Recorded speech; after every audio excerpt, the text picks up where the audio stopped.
Bismillahirrahmanirrahim. Wassallallahu ala sayyidina Muhammad wa ala alihi washabihi wasallam. Assalamualaikum warahmatullahi wabarakatuh. Materi berikut ini terdapat dalam kitab Hakikat Ruh, tulisan Ibnu Qayyim al-Jauziyah. Muhammad bin Husain berkata bahwa salah seorang kerabat Asim al-Jahdari menceritakan, "Aku bermimpi bertemu al-Jahdari 2 tahun setelah ia meninggal dunia. Dalam mimpi itu aku bertanya, 'Bukankah engkau sudah meninggal dunia?' Ia menjawab, 'Ya, benar.' Aku bertanya, 'Engkau berada di mana?' Ia menjawab, 'Demi Allah, aku berada di salah satu taman surga. Aku dan beberapa sahabatku berkumpul pada setiap malam Jumat dan di pagi harinya.' Aku bertanya, 'Apakah yang berkumpul itu jasad kalian atau roh kalian?' Ia menjawab, 'Jasad kami telah hancur, hanya roh yang saling bertemu.' Aku bertanya lagi, 'Apakah kalian tahu kedatangan kami ke makam kalian?' Ia menjawab, 'Ya, di sepanjang hari Jumat pagi hingga petang dan malamnya sampai terbit matahari Sabtu Fajar.' Aku bertanya, 'Mengapa itu hanya berlaku untuk hari Jumat dan tidak pada hari yang lain?' Ia menjawab, 'Karena keutamaan dan keagungan hari Jumat.' Khalid bin Hidas berkata bahwa Abu Tayyah mengabarkan tentang Mutorib yang pernah berjalan hingga larut malam. Lalu sampai di area pekuburan, ia tidak kuasa menahan rasa kantuk. Dalam tidurnya ia bermimpi melihat orang-orang yang sudah meninggal. Mereka berkata, 'Kami tahu siapa-siapa yang berziarah pada hari Jumat.' Dan burung-burung pun berkata, 'Salam, salam, salam.' Utsman bin Saudah At-Tupawi mimpi bertemu ibunya dan ditanya, 'Adakah pesan yang ingin ibu sampaikan kepadaku?' Ibu menjawab, 'Ya.' Aku kembali bertanya, 'Apakah itu?' Ibu menjawab, 'Janganlah engkau berhenti berziarah dan mendoakan kami.' Ibu gembira, begitu juga para penghuni lain yang ada di sekitarku. Mereka gembira dengan kedatanganmu pada hari Jumat."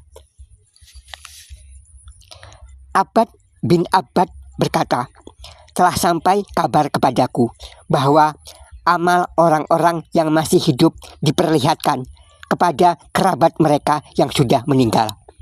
Maka lihatlah, amalan apa yang akan kamu perlihatkan kepada Rasulullah?"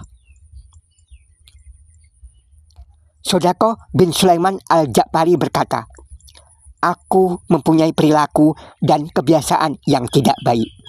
Ketika ayahku meninggal, dalam tidurku aku mimpi bertemu ayah. Ia berkata, 'Wahai anakku, aku senang jika amal-amalmu diperlihatkan kepada kami. Namun saat ini aku sangat malu karena kebiasaan burukmu. Janganlah kamu membuat aku sedih dan malu di hadapan orang-orang yang sudah meninggal di sekitarku.'" Setelah kejadian itu, Sodaqoh bin Sulaiman al-Ja'fari bertobat. Ibnu Sas bercerita kepada Abu Utsman an-Nahdi bahwa ia pernah keluar untuk mengiringi jenazah. Sesudah orang lain pulang, ia sholat 2 rakaat di sekitar makam, lalu duduk bersandar di dekat suatu makam.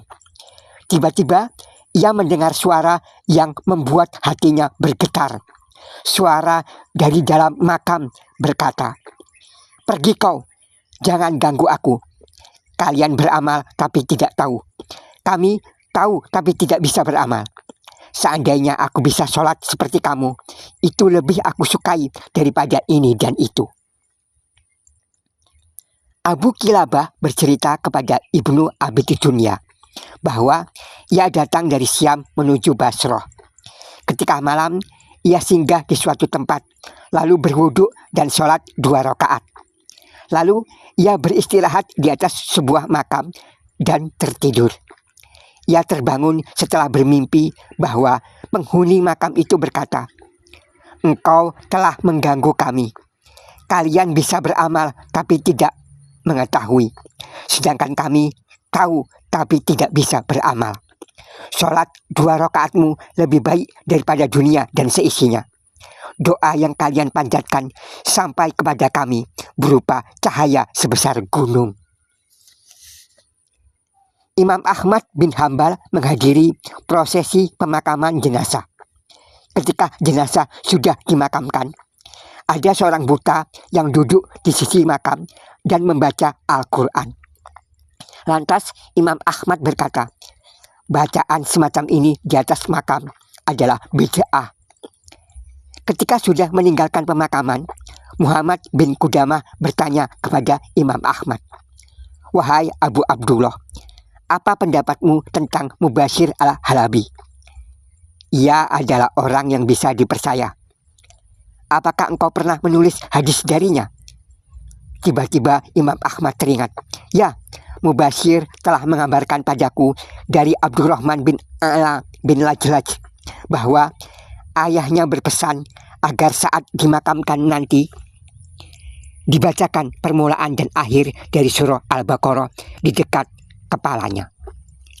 Lalu Muhammad bin Qudamah berkata, "Aku pernah mendengar Ibnu Umar juga berwasiat seperti itu." Imam Ahmad lantas berkata, "Kalau begitu kembalilah, katakan kepada orang buta itu bahwa ia boleh membacanya." Hasan bin Sobah Az-Za'farani berkata, "Aku pernah bertanya kepada Asy-Syafi'i tentang hukum membaca Al-Quran dekat makam. Maka ia mengatakan bahwa hal itu tidak apa-apa." Hasan bin Al-Jarawi berkata, "Aku melewati makam saudara perempuanku. Lalu aku membaca surah Al-Mulk karena aku teringat keutamaannya surah itu. Selanjutnya ada seseorang datang kepadaku bahwa ia bermimpi bertemu dengan saudara perempuanku yang menitip salam dan memberitahu bahwa ia bisa memperoleh manfaat dari apa yang aku baca." Hadis riwayat Ibnu Abbas, Rasulullah bersabda, "Orang yang sudah meninggal mengenal dan menjawab salam." Hadis dari Aisyah radhiyallahu anha bahwa Rasulullah bersabda, "Orang yang sudah meninggal senang atas kedatangan peziarah sampai pulangnya." Abdullah bin Umar bin Abdul Aziz mimpi bertemu ayahnya yang sudah wafat berada di sebuah kebun buah.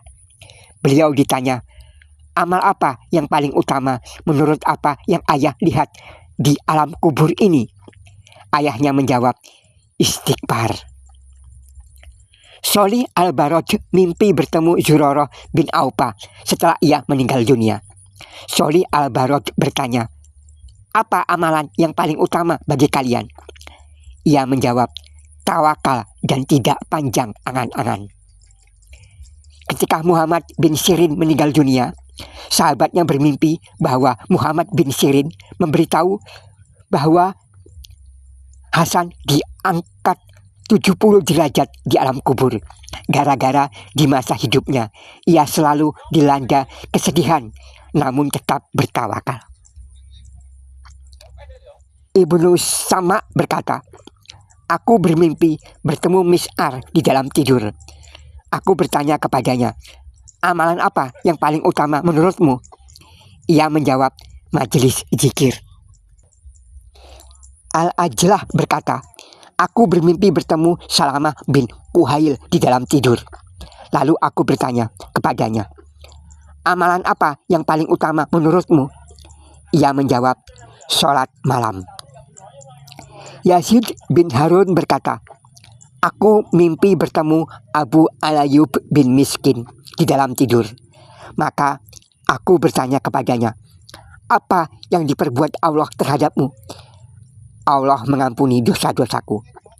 "Dengan apa?" "Dengan puasa dan sholat."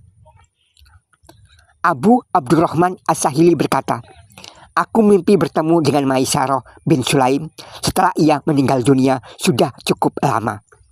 Aku bertanya kepadanya, "Apa nasihatmu untuk menjadi bekal aku?" Ia menjawab, "Ikutilah Atsar dan bertemanlah dengan orang-orang yang baik." Atsar adalah segala hadis Nabi, baik yang berupa perkataan maupun perbuatan, juga segala akhlak dari pengikut Nabi dan sahabat-sahabat Nabi. Demikian, Assalamualaikum.